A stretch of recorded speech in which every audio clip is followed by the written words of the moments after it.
जैन साथियों, आपके लिए लेके आया हूँ दूसरा क्लास। आज साथ में हमारे स्टूडेंट भी बैठे हैं, उनके साथ आप लोगों का भी क्लास चलेगा और साथ में आपका भी क्लास चलेगी। तो मैं बता रहा था रोजगार पर कौशल ना, आप लोगों से मैंने बोला कि कौशल क्या है। कौशल एक गुण है, एक कला है। क्या है? एक गुण, एक कला, जो हर व्यक्ति के अंदर वो कौशल होना चाहिए। अगर आपको नौकरी पाना है, आप जॉब की तैयारी के लिए पढ़ रहे हैं, आईटीआई कर रहे हैं, तो निश्चित रूप से आपको आपके अंदर स्किल्स होने चाहिए, कौशल होने चाहिए। नहीं समझ रहे हैं?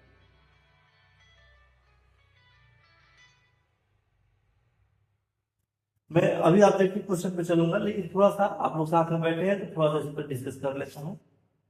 टीम वर्क के बारे में बताया अभी। टीम वर्क का मतलब है क्या है कि कोई भी कार्य एक ग्रुप के साथ 5 व्यक्तियों या 2 व्यक्ति, एक से अधिक व्यक्ति का मतलब टीम वर्क हो गया। आप कोई भी कार्य ग्रुप के साथ कर रहे हैं और उसको सफलतापूर्वक कर रहे हैं बिना ईर्ष्या के, एक दूसरे के सहयोग से, और उस कार्य को आप सफल कर रहे हैं, तो उसको क्या कहेंगे? आप टीम वर्क कहेंगे। ठीक ना? इसके पहले जो मैंने क्लास लिया है आप लोगों ने देखा है, ठीक है? कुछ नहीं देखे तो देख लेना, क्योंकि मैं 1000 क्वेश्चन टारगेट लेके चला हूं कि 1000 क्वेश्चन जो है बच्चों को हम लोग पढ़ाएंगे। 1000 प्लस क्वेश्चन का मैं टारगेट रखा हूँ। 60 क्वेश्चन तक मैं पढ़ाया था, एक्सेल से पढ़ाना है। और मैं ये सब क्वेश्चन जो है चुनिंदा क्वेश्चन है, प्रश्न है, जो मैं केवल परीक्षा की दृष्टि से इसको एकत्रित किया हूँ कई जगहों से, और आप उसको देखिए, देख के इसको पढ़िए। अच्छा, बहुत टफ नहीं है एम्प्लॉयमेंट स्किल्स। इसको केवल एक बार देख लेने से समझ में आ जाएगा कि क्वेश्चन क्या कह रहा है, इसका आंसर क्या हो। लेकिन ये इतना जरूरी है पढ़ना, क्योंकि क्वेश्चन में अकेले 100 क्वेश्चन में कितना आता है? 25 क्वेश्चन आता है, और यही रिजल्ट बनाने के लिए सबसे ज्यादा महत्वपूर्ण होता है। आप पास भी हो जाएंगे, परसेंटेज अच्छा नहीं होगा तो आईटीआई का कोई मतलब है नहीं, इंटर्नशिप आप नहीं कर पाएंगे। और आपको पास होना है तो आपको इंटरव्यू से नंबर हाईएस्ट करना है। विषय सभी महत्वपूर्ण है, लेकिन ये मोस्ट इम्पोर्टेंट है। कह रहा है कि नॉन वर्बल कम्युनिकेशन का उदाहरण है। नॉन वर्बल कम्युनिकेशन का उदाहरण क्या है? नॉन वर्बल कम्युनिकेशन का उदाहरण क्या है? हाव भाव या चेहरे का भाव, ठीक ना? नॉन वर्बल का मतलब जो ना उसमें बोलना होता है ना उसमें लिखना होता है। उसमें क्या क्या करता है? इशारा करता है। किसी को बोलना रहता है तो करता है कि नहीं करता है? उसी को एक कह रहा है कि नॉन वर्बल कम्युनिकेशन क्या है। चाहे इशारा करता है, चाहे हंस देता है, चाहे गुस्साता है, क्या है? नॉन वर्बल कम्युनिकेशन है ना। फिर कह रहे हैं संचार में फीडबैक का उद्देश्य क्या है? संचार में फीडबैक का उद्देश्य क्या है? आप जो संचार कर रहे हैं, कम्युनिकेशन, संचार का इंग्लिश क्या होता है? कम्युनिकेशन। कम्युनिकेशन में आप अगर किसी से कम्युनिकेशन कर रहे हैं और उसका फीडबैक जो मिल रहा है, फीडबैक का मतलब क्या होता है? आप जो बात कहे हैं उसको समझ में आ गया है कि नहीं आया। अगर वो आ गया होगा तो सफलतापूर्वक समझ के उसका उत्तर देगा, आंसर देगा ना, उसके बारे में वो बताएगा। वही आपका फीडबैक है। अपनी बातों को समझा लेना, तो क्या करें? संदेश प्राप्त होने की पुष्टि करना क्या है? फीडबैक है। जिसके बारे में, जिसको आप बता रहे हैं वो समझ गया है, उस संदेश को प्राप्त कर लिया है, एक्सेप्ट कर लिया है, समझ गया है, इसका मतलब कि क्या कहना है? संदेश प्राप्त होने की पुष्टि करना, समझ गया है, फीडबैक अच्छा। नहीं समझा तो आप नहीं समझा पाए, फीडबैक अच्छा नहीं है।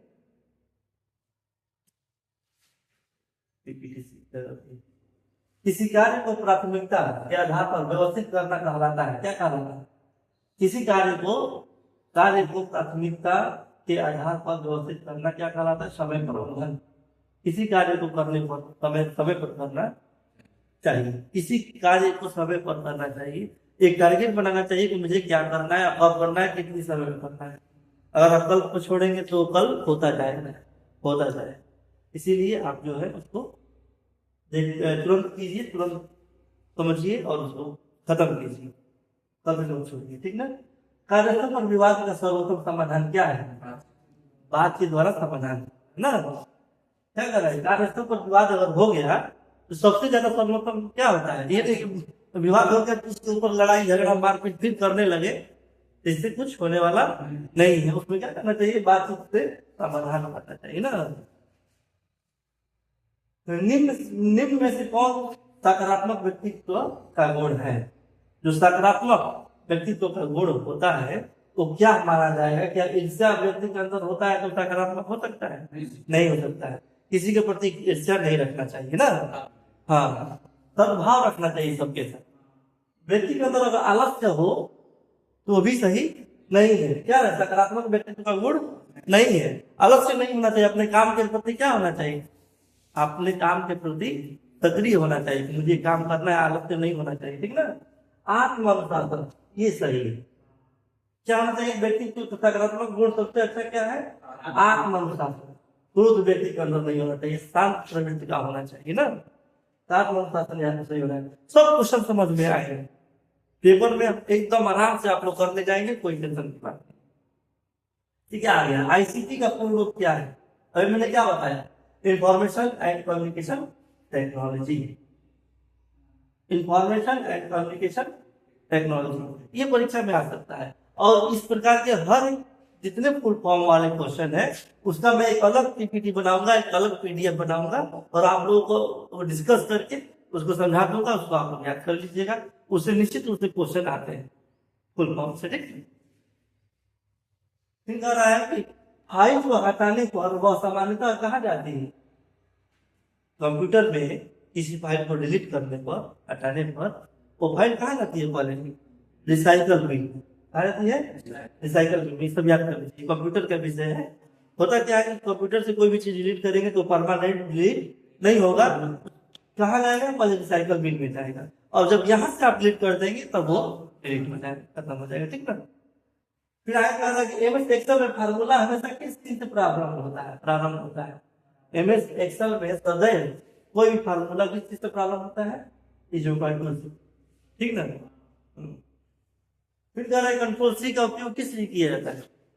कंप्यूटर पर कंट्रोल सी का उपयोग किस लिए किया जाता है?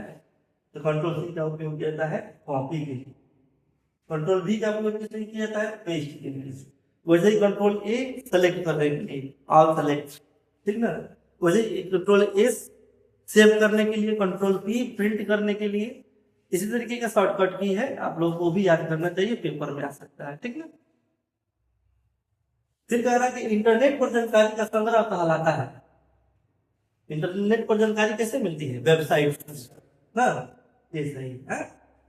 फिर कह रहा है कि ऑनलाइन धोखाधड़ी से बचने के लिए क्या क्या करना चाहिए? ओटीपी साझा कर देना चाहिए? नहीं, कभी भी नहीं। ओटीपी जिसके बारे में आप जान रहे हैं, कोई आप कार्य करा रहे हैं कहीं बैठ के कंप्यूटर पे, उस समय आप ओटीपी साझा कर सकते हैं।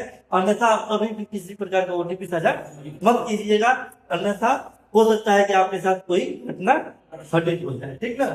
तो पासवर्ड साझा करना, पासवर्ड भी साझा नहीं करना चाहिए। पासवर्ड खुद जानना चाहिए। अगर ये लग रहा है कि हम भूल जाएंगे तो कहीं उसको ऐसी जगह पर छिपा के लिख के रख देना चाहिए जो दूसरा कोई ना हो। सब मिलाकर अंतर यही है कि पासवर्ड साझा नहीं करना चाहिए। फिर कह रहा है व्यक्तिगत जानकारी सुरक्षित रखना, ये सही है। व्यक्तिगत जानकारी को सुरक्षित रखना चाहिए ना। पासवर्ड का ऑनलाइन धोखाधड़ी से बचने के लिए क्या करना चाहिए? जो भी व्यक्तिगत जानकारी है वो किसी साझा न करिए, सुरक्षित करिए। बैंक विवरण देना, किसी को बैंक विवरण क्यों देंगे? मत दीजिए कभी, ठीक ना। यहाँ पे सही क्या हो रहा है? सही थी, क्लियर। फिर कह रहा है उद्यमिता का मुख्य उद्देश्य क्या है? उद्यमिता का मुख्य उद्देश्य है रोजगार उत्पन्न करना। उद्यमिता का मतलब क्या होता है? उद्यमिता का मतलब जो उद्योग लगा रहा है, जो एक कंपनी डाल रहा है, लगा रहा है किसी वर्क के लिए, किसी कार्य के लिए। जैसे किसी ने एलईडी बल्ब का कंपनी लगा दिया तो उससे 5 लोग जुड़े। किसी ने कपड़े की फैक्ट्री डाल दी, उससे 10 लोग और जुड़े। तो क्या कर रहा है? उद्यमिता का मतलब रोजगार देने का एक साधन बना रहा है ना, रोजगार उत्पन्न करना है, क्लियर। फिर कह रहा है कि सफल उद्यमी का महत्वपूर्ण गुण है, क्या है? सफल उद्यमी का महत्वपूर्ण गुण क्या है? जोखिम उठाने की क्षमता। कोई भी सफल व्यक्ति है जो वो बिना रिस्क के आगे नहीं बढ़ा। वो अपने जीवन में रिस्क लिया है, कठिन परिश्रम किया है, तभी वो आज एक मुकाम पर खड़ा है। तो क्या नहीं होना चाहिए, आलस से नहीं होना। जिस व्यक्ति ने आलस से किया वो जैसे कि तैसे रह जाएगा, कब 5 साल 10 साल बीत जाएगा पता नहीं चलेगा। देख समझे, कुछ नया नहीं कर पाएगा वो। अगर आलस्य है तो वो कल के ऊपर छोड़ेगा। अच्छा हो जाए, ठीक बात, देख लिया जी, बड़ा हाथ से खेल बा करने से क्या होगा, काम आगे बढ़ता जाएगा, वो काम सफल नहीं होगा। लेकिन जोखिम उठाया, क्या करना है करना है करना है। जैसे मैंने वीडियो ऑफलाइन पढ़ाने का हैबिट हमको है, ऑनलाइन पढ़ाने का हैबिट है नहीं, लेकिन मैंने ठाना जैसा भी बनेगा वीडियो हम बनाएंगे, ऑनलाइन शुरू करेंगे। तो मैंने जोखिम उठाया था जी, उसमें कुछ लोग अच्छा कहेंगे, कुछ लोग खराब कहेंगे, कोई फर्क नहीं पड़ने वाला है। स्टार्ट तो किए हम, जोखिम तो उठाए, इसलिए ऑनलाइन मैंने शुरू किया। बच्चों की जो नहीं आ पा रहे हैं ना, तालों से नहीं होना चाहिए, भय नहीं लगना चाहिए। अगर मैं डर जाता कि लोग क्या कहेंगे, कुछ गलती हो जाएगा, तो मैं ऑनलाइन नहीं पढ़ा पाता। कोई भी कंपनी का मालिक है वो कर पाएगा, नहीं कर, भय नहीं होना चाहिए, असमंजस नहीं होना चाहिए किसी कार्य को करने के लिए, करूं कि ना करूं, होगा क्या होगा, कैसे होगा, सफल होगा कि नहीं होगा, ये चीज नहीं होना चाहिए। क्या होना चाहिए, जोखिम उठाने की क्षमता होनी चाहिए, तब उस कार्य को हम सफल कर पाए। क्लियर। अब मार्केट सर्वे का उद्देश्य क्या है, बिल्कुल सही है, कि बाजार की जानकारी प्राप्त करना है। आप जब बिजनेसमैन बनेंगे, किसी चीज का बिजनेस स्टार्ट करेंगे, तो सबसे पहले आप क्या करेंगे, मार्केट का सर्वे करेंगे, जिससे आपको ये पता चलेगा कि मार्केट में उस बिजनेस का डिमांड है कि नहीं, उस बाजार में मेरी जरूरत है कि नहीं। जैसे कि आपको किसी भी चीज को स्टार्ट करने से पहले क्या करना चाहिए, देखना चाहिए कि मेरा बिजनेस या मेरा काम यूनिक है कि नहीं, सबसे अलग है कि नहीं। अगर अलग है तो उसका डिमांड है कि नहीं, बाजार में उसकी जरूरत है कि नहीं, तब आप उस काम में सफल हो पाए। फिर कह रहा है कि व्यवसाय शुरू करने से पहले किसकी आवश्यकता होती है, व्यवसाय शुरू करने से पहले एक योजना की जरूरत होगी। आपको एक योजना बनाना पड़ेगा कि मुझे क्या करना है, ठीक। फिर उसके बाद आपको किस चीज की जरूरत पड़ेगी, समय, निश्चित रूप से समय आपको देना पड़ेगा उस बिजनेस में समय, बिजनेस चालू करने से पहले उस चीज को समझने के लिए समय देना पड़ेगा, और स्टार्ट करने के बाद, बिजनेस शुरू करने के बाद भी आपको उसमें समय देना पड़ेगा। सोचेंगे कि आज ही मुझे लाभ मिल जाए, तो वो आप गलत सोच रहे हैं और आप असफल हो सकते हैं, आप फ्रस्ट्रेशन में जा सकते हैं, चिंतित हो सकते हैं, ठीक ना। संसाधन होना चाहिए, बिना संसाधन का कोई काम नहीं कर पाएंगे। मान लीजिए कि आप किसी जगह पे एक फैक्ट्री खोल रहे हैं, तो वहां पे क्या होना चाहिए, वहां पर आपका जो प्रोडक्ट है, जो सामान है, वो वहां आने तक का संसाधन होना चाहिए, जाने का, वहां से मार्केटिंग करने का संसाधन होना चाहिए। सारी चीजों का व्यवस्था एक हम देख लेंगे, पूरी एक साइकिल बनाएंगे। साइकिल का मतलब क्या होता है, सभी तीलियों से मिलकर एक चक्का बनता है, और 2 चक्के से मिलकर एक साइकिल बनते हैं, और साइकिल प्रत्येक पार्ट एक दूसरे से जुड़े होते हैं। अगर एक पार्ट उसमें से ढीला होगा या निकल जाएगा, तो साइकिल चलाने में समस्या उत्पन्न होगी। उसी तरीके से आप किसी भी कार्य को शुरू करने से पहले क्या करेंगे, एक साइकिल तैयार करेंगे, एक स्ट्रक्चर तैयार करेंगे कि जहां से मेरी कमी है उस कमी को दूर करो, उसके बाद उस कार्य को प्रारंभ करो। क्लियर। फिर कह रहा है कि बजट का अर्थ क्या है, निश्चित रूप से कोई भी बता देगा, आय और व्यय की योजना। तो क्या कहेंगे, बजट कहेंगे। सरकार बजट बनाती है और उसको क्या करती है, मार्केट में धन देती है कंपनियों को, आप इस काम को करिए, किस लिए देती है, जिस चीज की जरूरत होती है उसके लिए ना। जैसे कि जरूरत है हॉस्पिटल ठीक करने की, जरूरत है स्कूल ठीक करने की, जरूरत है सड़कें बनाने के लिए, ठीक है ना, क्या जरूरत, तब इन सब चीजों की क्या करेगी, सरकार बजट बनाएगी, बजट बना क्या करेगी, योजना लागू करेगी ना। तो आय और व्यय की योजना क्या है, बजट का अर्थ।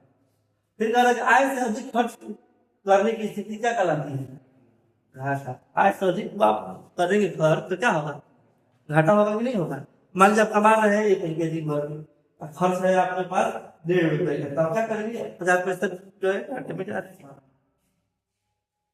फिर कह रहा है कि बैंक द्वारा दिए गए ऋण पर भुगतान की जाने वाली राशि कहलाती है, क्या कहलाती है, ब्याज। अब आप जो है बैंक में पैसा रखेंगे, उसका क्या मिलेगा, ब्याज मिलेगा। फिर कह रहा है कि PAN का पूर्ण रूप क्या है? Permanent account number. इसको भी याद कर लेना। सारा ऐसा फुल फॉर्म वाला एक जगह करके मैं PPT बना दूंगा, एक PDF बना दूंगा, उसको जो है तुम लोग देखना और याद करना। और जो भी भाई ऑनलाइन देख रहे हैं सभी लोग भी आप लोग वेट कीजिएगा, परीक्षा से पहले मैं PPT बना के डाल दूंगा, एक PDF बना के डाल दूंगा। तो जो ये सारी PDF है वो आपको मिलेगा मेरे टेलीग्राम चैनल पर। अभी मैं डाला नहीं हूँ, मैं सोच रहा हूँ कि 100+ क्वेश्चन हो जाए उसके बाद डालूं, और उसको आप लोग पढ़िए, उसको देखिए। मैं ये तो नहीं कह रहा हूँ कि इसमें आपको डूब जाना है, मैं तो कह रहा हूँ सरसरी निगाह से देख लेना है। सरसरी निगाह से अगर देख लिए, 2 की स्पीड में देख लिए वीडियो, 2 की स्पीड में भी देख लिए तो समझ क्वेश्चन समझ में आ जाएगा, ऑप्शन देख के सही कर देना है। 25 में 25 करके आना है, ये टारगेट है। हाँ, ये हम नहीं कह रहे केवल मुझसे पढ़िए, आप लोग जहां जहां से मिल रहा है क्वेश्चन वहां से पढ़िए, लेकिन आप टारगेट बना कर रखिए कि आपको 25 क्वेश्चन करना है। 25 में 25 क्वेश्चन करके आए। मैं तो 50 कर रहा हूँ, 1000+ क्वेश्चन दे रहा हूँ। मैं प्रयास कर रहा हूँ कि मेरे ही पढ़ाने से अधिक क्वेश्चन पेपर में फंसे आ जाए। चलिए बात करते हैं पर्यावरण संरक्षण हेतु सबसे अच्छा कदम क्या है? जल संरक्षण। क्या है? जल। अधिक प्लास्टिक का उपयोग करेंगे तो प्लास्टिक गलता नहीं है, प्लास्टिक वैसे ही रह जाता है, ठीक है। उससे क्या होगा? प्रदूषण फैलेगा और पर्यावरण गंदा गंदा होगा ना। फिर प्रदूषण बढ़ रहा है, और प्रदूषण बढ़ेगा तो भी क्या है, पर्यावरण संरक्षण नहीं हो पाएगी ना। प्रदूषण किस चीज से बढ़ रहा है? बहुत चीजों से बढ़ रहा है। आजकल जितनी गर्मी है, इस गर्मी में जो एसिया चल रही है घर घर में, वो भी प्रदूषण का सबसे बड़ा कारण हो गया है। कार्बन डाइऑक्साइड सबसे ज्यादा निकलता है उससे। ये गर्मी पड़ने का सबसे ज्यादा कारण कार्बन डाइऑक्साइड बढ़ना है। हाँ? फिर पेड़ कटवा देना है, सबसे बड़ा कारण पेड़ कटवा। 1-1 रुपए में जो है 1-1 एकड़ जो है बेच दिया जा रहा है कि नहीं? पेड़ को आप लोग भी पेड़ लगाइए अपने अपने घरों पर, अपने अपने गाँव में, जिससे गर्मी कम हो। जहां भी रही वहां एक पेड़ लगा दीजिए, अपने जन्मदिन पर, अपने बर्थडे वगैरह पर, अपने माता पिता जी के सालगिरह पर, जो भी चीजें आ रहा है, जिस दिन मौके का दिन है, उस दिन एक पेड़ लगा दीजिए, जिससे आप पर्यावरण को सुरक्षित कर सके, ठीक ना। यहाँ पे कौन सही होगा? जल संरक्षण से पर्यावरण सबसे अच्छा कदम हो सकता है, ठीक है। Option D. जैविक रूप से नष्ट होने वाला कचरा कहलाता है, क्या कहलाता है? Biodegradable waste. Clear? E waste का उदाहरण कौन सा है? मोबाइल। ई वेस्ट का उदाहरण कौन सा है? Mobile phone. निर्णय लेने का पहला चरण क्या है? निर्णय लेने का पहला चरण समस्या की पहचान करना है।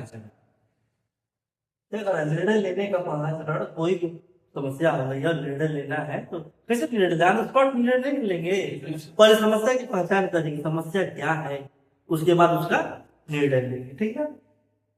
फिर नेतृत्व में अकाउंटेबिलिटी का अर्थ क्या है? क्या है? जिम्मेदारी स्वीकार। दूसरों को दोष देना, गलत बात, आदेश नहीं, गलत बात को नहीं, जिम्मेदारी स्वीकार करना ना। अगर आप नेतृत्व कर रहे हैं तो आपको जिम्मेदारी स्वीकार करना पड़ेगा। अब दूसरों को दोष देंगे तो उसको कोई फायदा है नहीं। कार्यस्थल पर सुरक्षा का मुख्य उद्देश्य है, कार्यस्थल पर सुरक्षा का मुख्य उद्देश्य क्या है? दुर्घटना रोकना है। कार्यस्थल पर सुरक्षा का मुख्य उद्देश्य क्या है? होता क्या, कंपनियों में 20-20 तल्ला 30-30 तल्ला लोग ऊपर चढ़ के कार्य करते हैं, मजदूर लोग। तो आपका मुख्य उद्देश्य क्या होना चाहिए? सेफ्टी ना। वहां तब चढ़ना, कहीं से भाई कुछ तरह ना जाए पाए, तो दुर्घटना को क्या करना चाहिए? रोकना है। दुर्घटना को रोकना कार्यस्थल पर सुरक्षा का मुख्य उद्देश्य होता है ना। फिर फर्स्ट एड का अर्थ है क्या है? प्राथमिक उपचार। फर्स्ट एड का अर्थ प्राथमिक उपचार, ठीक है। कार्यस्थल पर PPE का उपयोग क्यों किया जाता है? सुरक्षा है। PPE का प्रयोग क्यों किया जाता है? सुरक्षा है। PPE का पूर्ण नाम क्या है? Personal protective equipment. Okay, PPT का पूर्ण रूप क्या है? Personal protective equipment. ओके, किसी संगठन की सफलता का सबसे महत्वपूर्ण आधार क्या है?